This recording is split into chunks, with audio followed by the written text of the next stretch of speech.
terima kasih atas kesempatan dan sekaligus surprise ya dari tadi yang tadi disampaikan oleh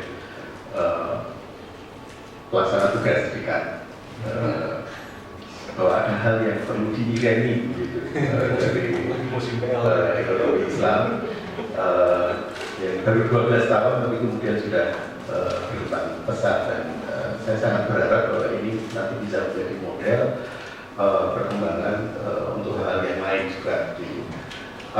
Apa yang ingin saya sampaikan di sini adalah merupakan amanah dari Renstra yang sekaligus kalau rujukannya adalah amanah dari arahan yayasan. Jadi meredesain UI. Tugas kami saat ini atau kita semua sebetulnya adalah meredesain UI. Tugas saya dalam konteks ini lebih pada melihat secara broad view, secara makro untuk arah redesign itu kemana gitu. Karena redesign barangkali kebetulan sekarang saya seorang arsitek, kita harus tahu model yang mau kita tuju itu kemana gitu. Karena kalau tanpa itu sebetulnya kita mungkin hanya tambah sulam yang lantas tidak terlalu jauh beda dengan yang kemarin-kemarin gitu. Nah, redesign berarti sangat mungkin merupakan sebuah perubahan yang radikal yang diharapkan seperti itu. Sehingga apa yang saya ingin sampaikan barangkali itu juga ingin merupakan sebuah upaya untuk memetakan model itu dan nanti supaya ini bisa menjadi arahan secara lebih strategik dan operasional bagi teman-teman sekalian.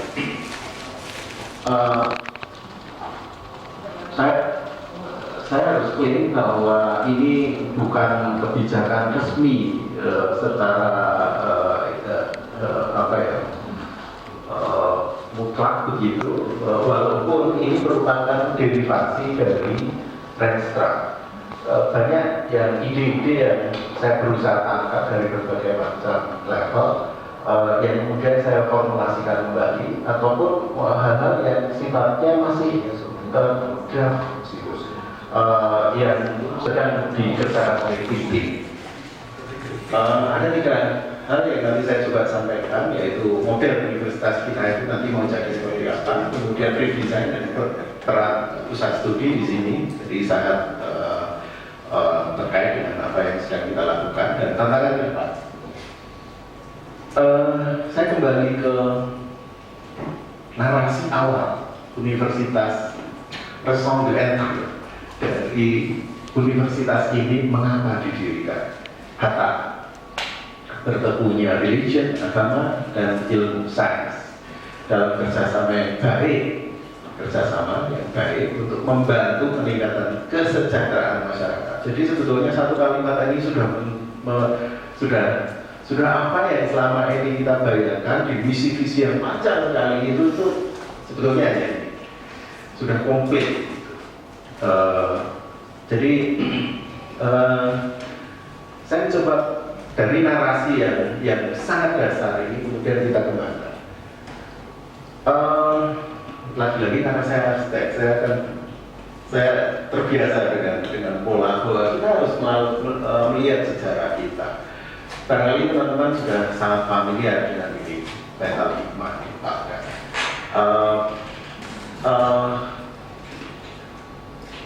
Mungkin kita perlu mengembalikan memori Baitul Hikmah itu ke dalam universitas kita.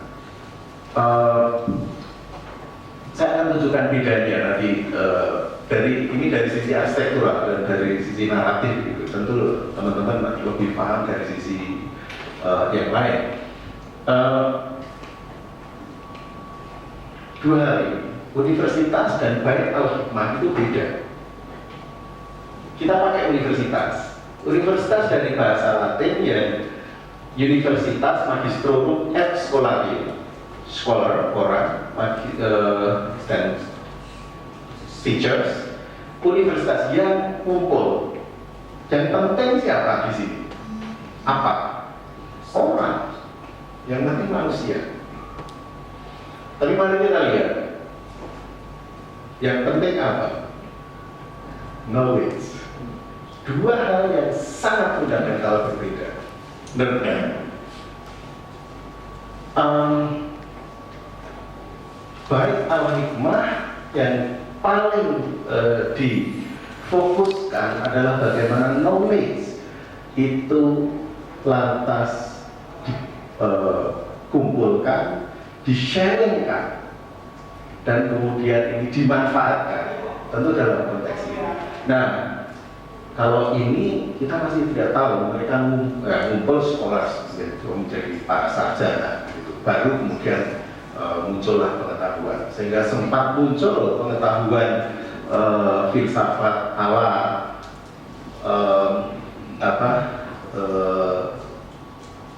mungkin tahap tertentu ketika mereka bermain-main dengan silogisma, gitu, dengan logika yang dibolak-balik dan seterusnya, itu dihalalkan begitu oleh cara berpikir itu. Pada kemudian ketika logika diperbaiki, muncullah yang lebih masuk akal. Ini dua hal yang sangat berbeda, dan selama ini kita melihat dari sini, karena kita secara tidak langsung kan Universitas Islam Indonesia, universitas, berarti kumpulannya mahasiswa dan dosen. Kita lupa pada esensi yang lebih Islami, bahwa knowledge itu yang seharusnya kita kelola. Kita hanyalah the manager of knowledge, kita hanyalah the bearer of knowledge, kita hanyalah penyampai knowledge, kita atau mungkin dalam konteks yang lebih kita producer of knowledge juga. Nah, dari ini kemudian kita saya mencoba untuk mengkaitkan antara ini adalah misi address dari foundation, dari yayasan kita, bahwa ada education unit, universitas misalnya, karena ada yang lain bagi yayasan, kan ada SMA dan ada TK, gitu. Dengan ilmu amal ilmiah menjadi khairul ummah. Ini narasi yang sangat abstrak yang kita perlu menderivasi itu menjadi lebih operasional, sehingga saya coba untuk kayak clothing gitu. Kita coba khairul ummah, tantangannya apa?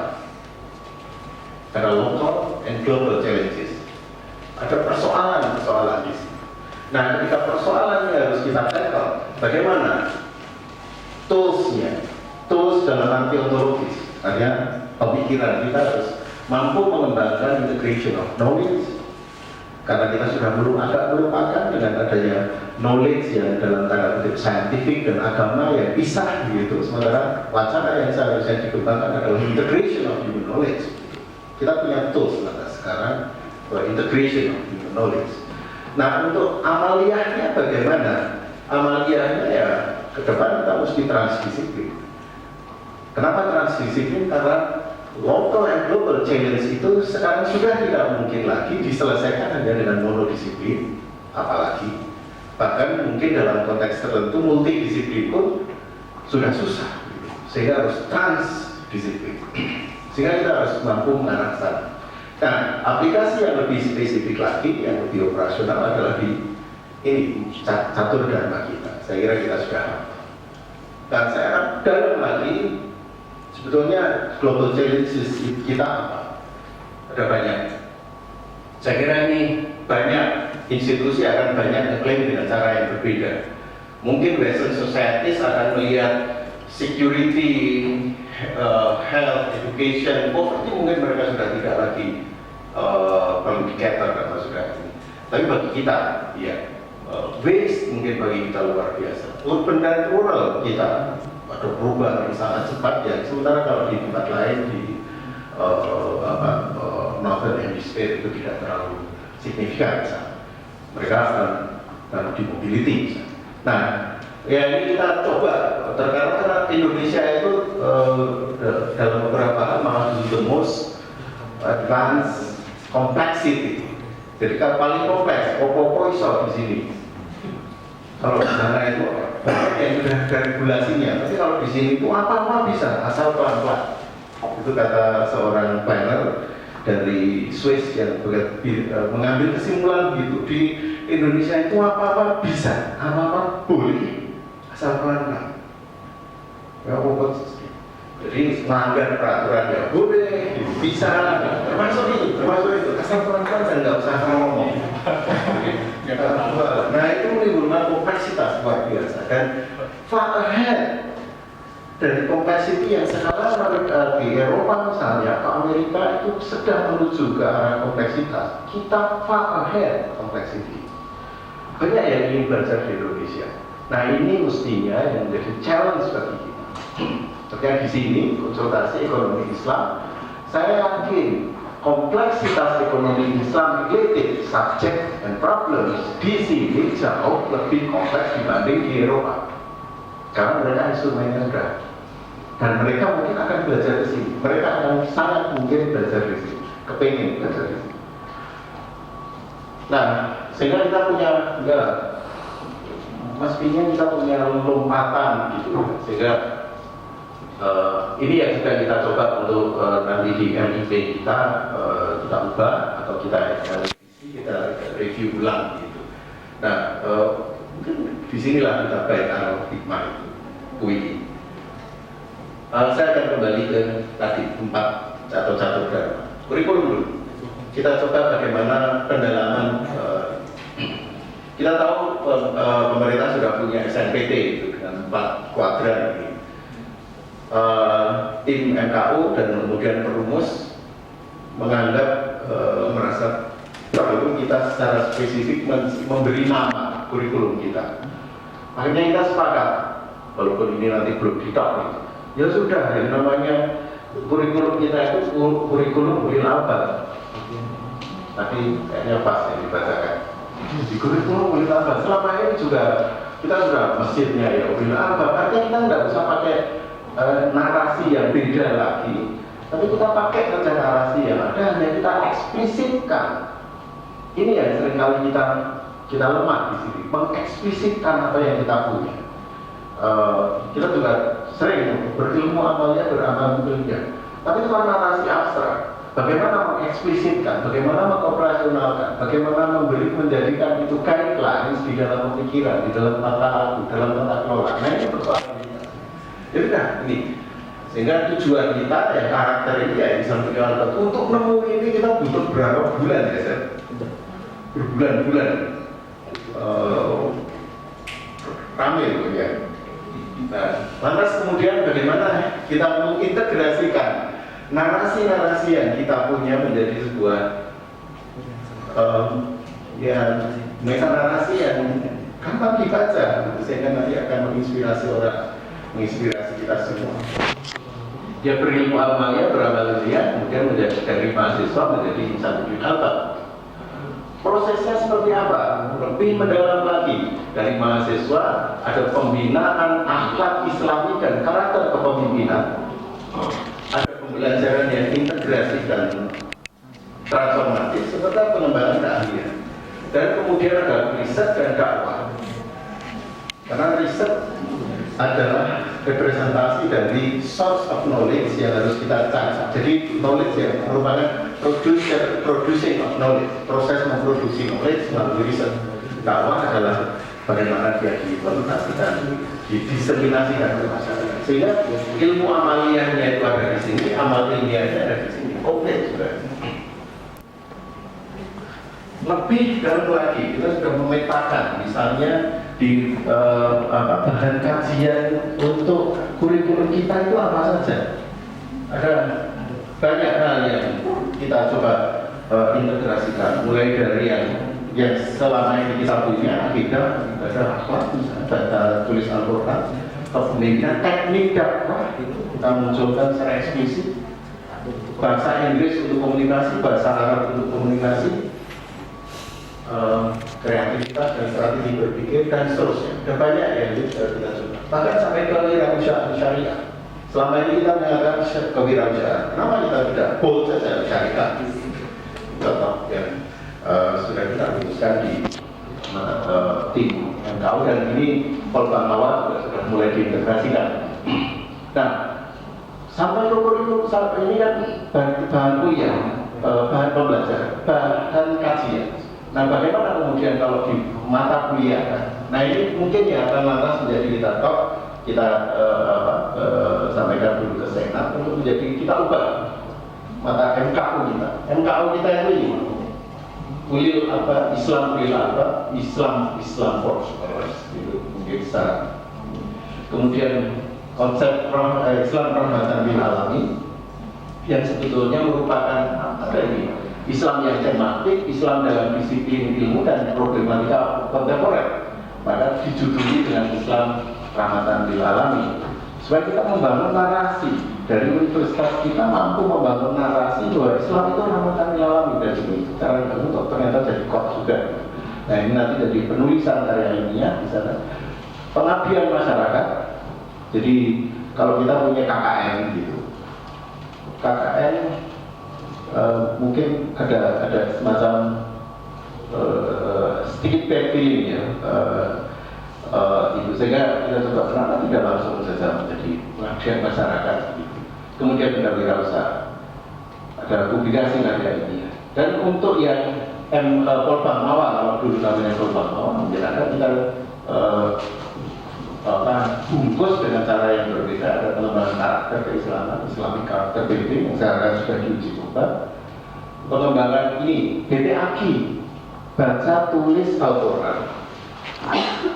Kesannya itu ujian. Kita ingin mengubah itu. This is not exam, tapi ini adalah personal development based on Quran, sehingga pengembangan diri Quran.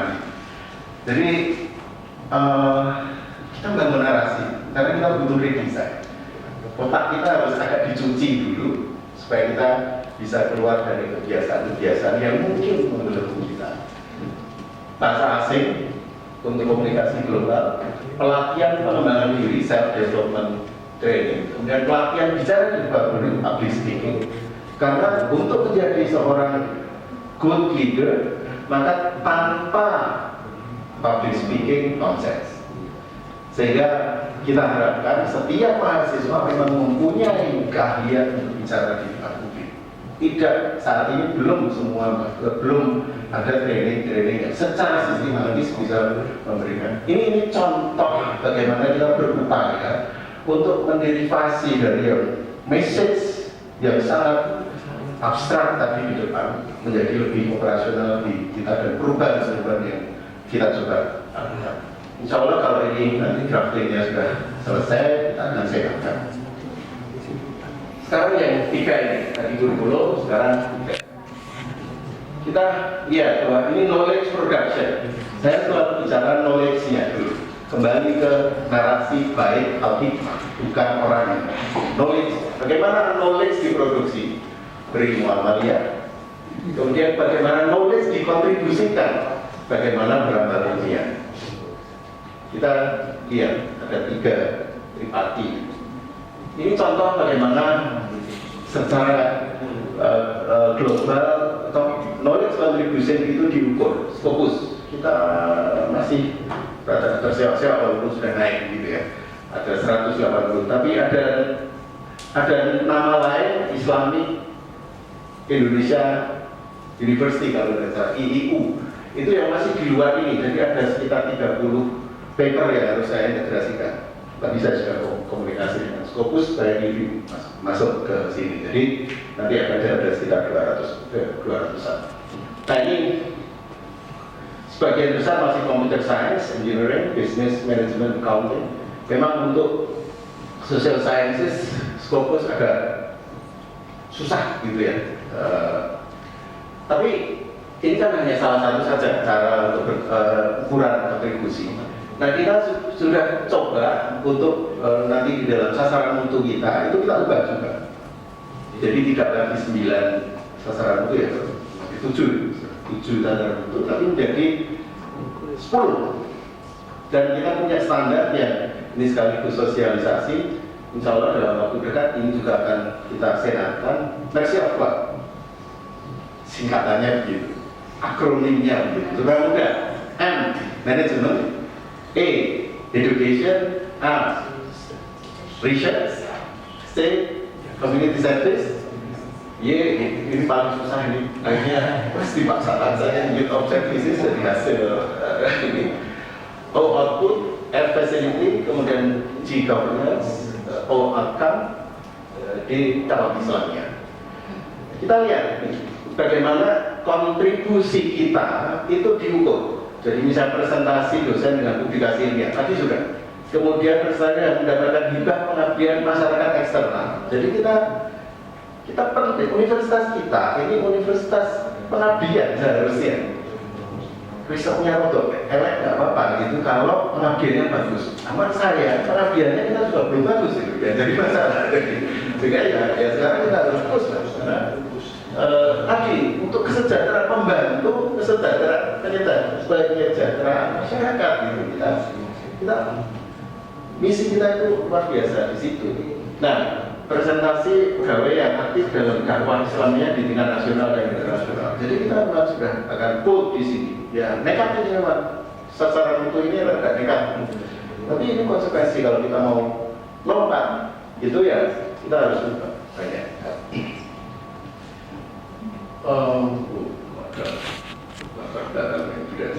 Nah, untuk knowledge contribution, saya kira tadi dari berbagai macam problem itu kita coba sebetulnya kita pinpoint subjek atau domain ya apa sih yang akan menjadi framework kita. Kita lihat empat ini. Karena ini tujuan toolsnya, maka sebetulnya ada 4 yang nanti harus kita yang mengelilingi. Pertama adalah integration of human knowledge. Kita jangan sampai lantas terdikotomi di dalam otak kita bahwa ini adalah ilmu nas gitu yang langit, kemudian ini yang kita bikinan sendiri. Tidak ada gitu. Dikotomi ini mestinya sudah tidak ada, sehingga kita mesti bisa mengintegrasikan itu. Exercise sudah banyak dilakukan oleh universitas di lain, dan saya kira sedang mencoba lagi gitu. Jadi kita sebenarnya malah justru yang pertama dalam di Indonesia pertama mencanangkan itu dengan statement dari Bung Hatta, tapi barangkali mungkin yang agak terakhir itu mengimplementasikan untuk sadar gitu. Kemudian ada social pity, jadi kesalahan sosial. Ya supaya kita sadar. Soleh itu bukan hanya, saya kira teman-teman lebih paham kan, soleh itu bukan hanya untuk orang, tapi juga untuk bahkan mungkin sampai ke lingkungan dan mungkin ini malah justru harus etis gitu ya. Jadi kesalehan-kesalehan, karena ini akan banyak sekali derivasi. Kemudian ada sustainability and resiliency, karena ini dunia kita memang yang banyak goyang sana dan lain. Nah, kita coba bagaimana dengan research domain. Nah, saya pusat studi itu akan melihat hal ini dan dicoba untuk selalu mengintegrasikan semuanya. Dicoba. Artinya apa? Misalnya PKKI ini, bagaimana untuk menciptakan sustainability, gitu. Tapi dengan smart technology, bisa nggak? Mestinya bisa. Dieksplor, silakan dieksplor. Sehingga nanti akan muncul multidisiplin dari research atau bahkan transdisciplinary research. Ini yang sangat kita harapkan. Sangat tidak kita harapkan munculnya pusat-pusat studi per prodi itu kemudian malah hanya bikin urusannya hanya di prodi itu semua sendiri. Mestinya pusat studi adalah untuk menjadikan punya tangan-tangan untuk berhubungan dengan yang lain. Jadi karena itu sudah ini ada challenge untuk problem itu tidak lagi bisa diselesaikan dengan monodisiplin yang ada di prodi. Ini yang harus digarisbawahi. Yang lantas bisa melampaui itu apa? Dia pusat studinya. Begitu.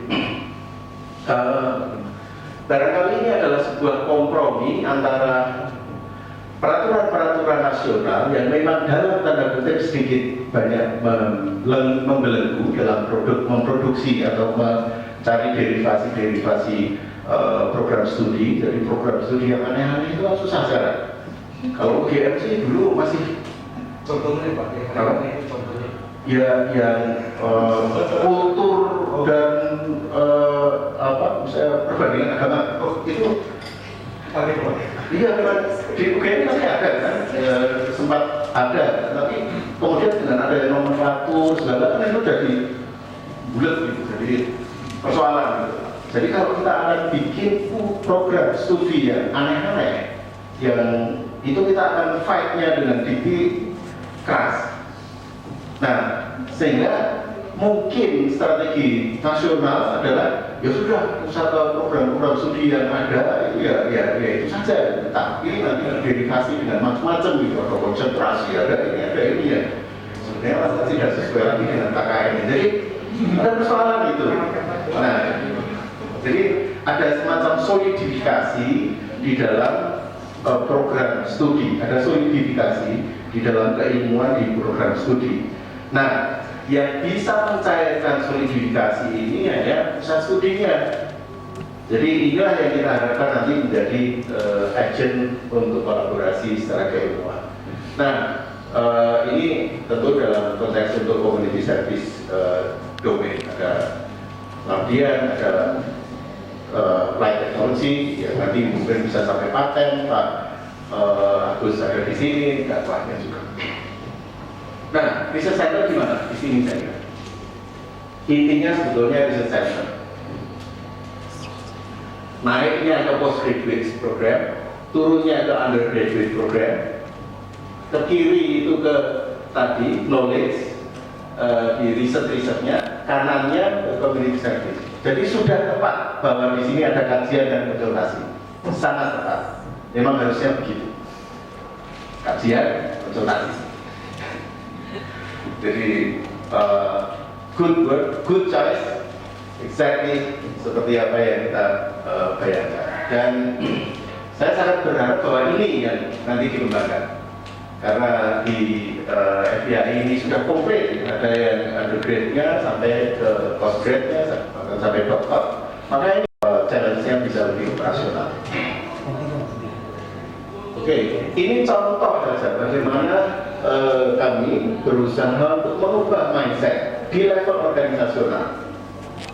Perpus, ini sedang saya PUP, mungkin sebentar lagi saya rombak, bukan lagi hanya Direktorat Perpustakaan, tapi Direktorat Perpustakaan dan Tata Kelola Pengetahuan, Knowledge Management. Karena selama ini tidak ada yang mengelola. Di WT universitas kita, knowledge itu tidak ada yang mengelola. Mau gimana kita meniru Bait Al-Hikmah? Pengelolaannya saja tidak ada. Itu miss kita, kalau itu kita anggap sebagai miss, tapi kita anggap sebagai kesadaran kita ketika kita melihat sejarah. Maka ini harus ada, dan kembali kepada Bait Al-Hikmah, itulah embrionya perpustakaan sebetulnya. Sehingga mengapa saya letakkan nanti di perpustakaan? Kalau sekarang perpustakaan sudah ada, ya sudah kita tambah saja dengan beban untuk pengembangan ini tata kelola pengetahuan. Sehingga ini nanti linknya kemana? Linknya nanti ke pusat program studi dan pusat penelitian. Nah, saya sudah ini di FIAI kan ada ini pusat inovasi pembelajaran. Insya Allah kalau boleh ini nanti saya boyong ke universitas. Nanti saya letakkan di perpustakaan lantai 2. Sure. Di yang sekarang ruang direktur perpustakaan itu saya bikin. Nah, laboratorium teaching yang dipakai oleh pusat bahasa mau saya tarik lagi, dan ini akan saya jadikan sebagai laboratorium terpadu untuk teaching learning. Kira-kira oke kan? Oke.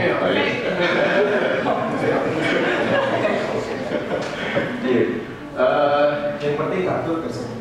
Apa? Yang penting kartu. Yang lembaganya yang kartu. Ya pastinya orang-orangnya juga nanti termasuk jurnal, karena jurnal sekarang ini sudah di lantai 2 itu kita akan sediakan untuk mengelola jurnal dan divisi tata kelola publikasi ilmiah. Ini contoh saja bagaimana kita bekerja mulai dari konsep sampai ke organisasi, perubahan organisasi yang harus kita lakukan.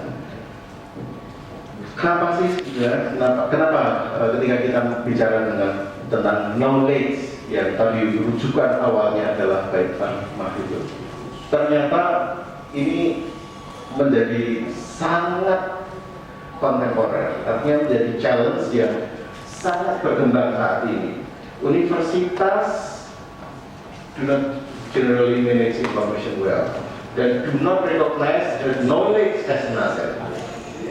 Jadi lupanya orang Islam dari definisi itu ya memang selalu seperti itu ya, karena tapi ya daripada terlambat daripada tidak lebih baik terlambat lah kira-kira. Nah tantangan kita masih banyak. Saya tidak akan terlalu banyak ngudik ini daripada nanti malah bikin stres. Biar kami aja. Yang jelas kita akan coba propose dan mempush pusat studi untuk menjadi producer. Ini penting sekali jadi producer dengan penguatan tata kelola. Kita harus punya ini pengakuan perannya adalah supaya mampu menjadi visi, membangun visi yang kohesif dengan ini. Jadi pusat studi itu sangat mungkin menjadi penciri dari program studi. Karena program studi dengan KKNI itu sudah agak dikerangka, harus begini, CP-nya begini, CP-nya begini. Ruang geraknya itu lebih sedikit, paling berapa? 20-30% dari kurikulum. Tapi kalau di pusat studi, monggo ini bisa sangat dikembangkan dan kemudian lantas bisa menjadi betul-betul penciri. Nah, lantas bisa membangun state of the art.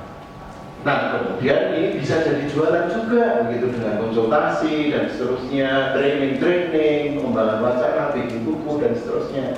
Inilah peran eksternal dalam konteks knowledge enterprise. Jadi bukan kok jualan ilmu begitu yang secara lantah begitu ya, tapi kita memperlakukan ilmu itu sesuai haknya. Kalau memang harus disampaikan ke masyarakat secara gratis ya apa yang dijual gitu. Dan sebaliknya. Penguatan tata kelola ini yang sedang kita lakukan. Yang jelas sekarang kita coba sudah sampai ke di RKT, lalu tidak untuk satu yang di level universitas sudah kita coba fasilitasi. Nanti kita coba lebih banyak lagi untuk yang di pusat studi, di program studi. Penguatan profil kita ada kauni sekarang ya, untuk dalam tanda kutip itu jualan itu sudah ada jendelanya, pintunya lalu tidak. Dan saya akan supaya kita semangat aja ya. Ini baik UI ada pertanyaan, masih pertanyaan loh.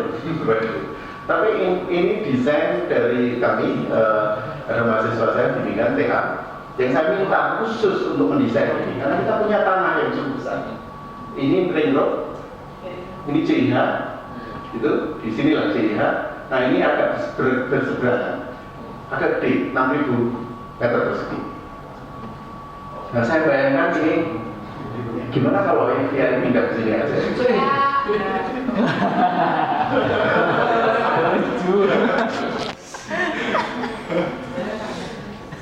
Ya, matur nuwun.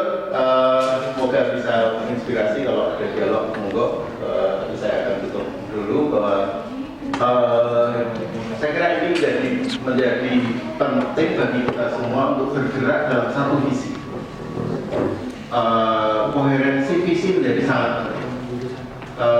Masih ada tantangan, misalnya nanti ini kan agak duplikasi juga dengan yang di ekonomi. Fakultas ekonomi misalnya, nanti bagaimana supaya tidak saling ya jadi kesannya saling berebut. Sinergi. Harus yang dibangun adalah sinergi. Jadi hal semacam inilah ya perlu dibangun tantangan praktisnya gitu kan. Semoga menginspirasi dan saya ucapkan selamat berdirinya Pusat Kajian dan Konsultasi Ekonomi Islam. Semoga ini bisa menjadi penciri dan sekaligus jadi daya dorong, daya tarik untuk pengembangan FIA ke depan. Bila kita berbeda, Assalamualaikum warahmatullahi wabarakatuh.